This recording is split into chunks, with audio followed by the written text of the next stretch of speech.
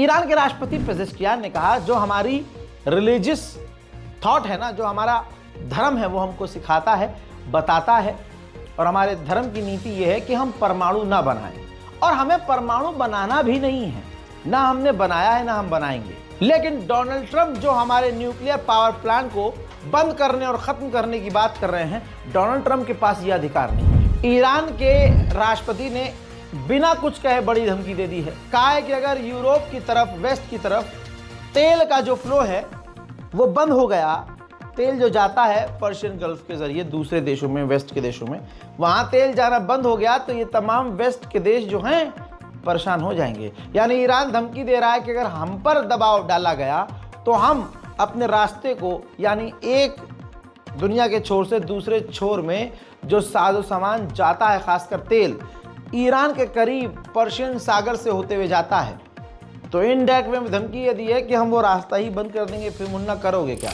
उधर ईरान और अज़रबैजान करीब फिर से हुए हैं और अज़रबैजान और ईरान ने मिलकर खतरनाक बॉर्डर पर ड्रिल शुरू कर दी है।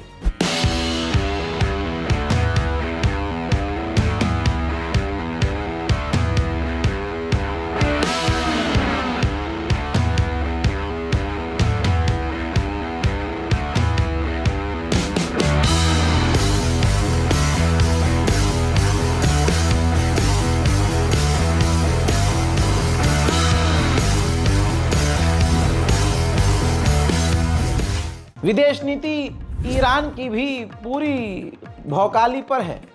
जो चीज़ कभी हम सोच नहीं सकते ईरान वो कर रहा है। लीजिए आपको हिला देने वाली तस्वीर दिखा रहा हूं।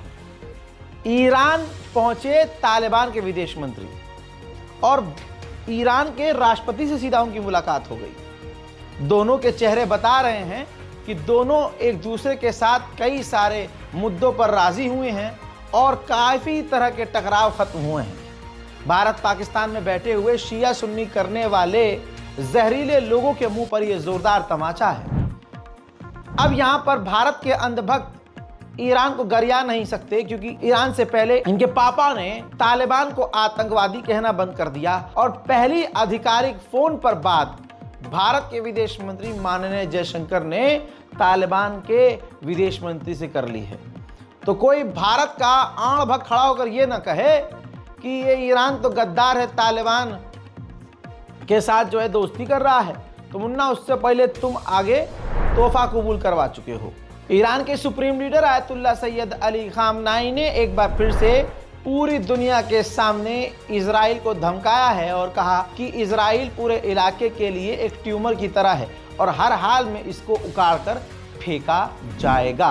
हतमन तो इन मंतक़े उन नुक़्ते माये फसाद, माये जंग, माये इख्तलाफ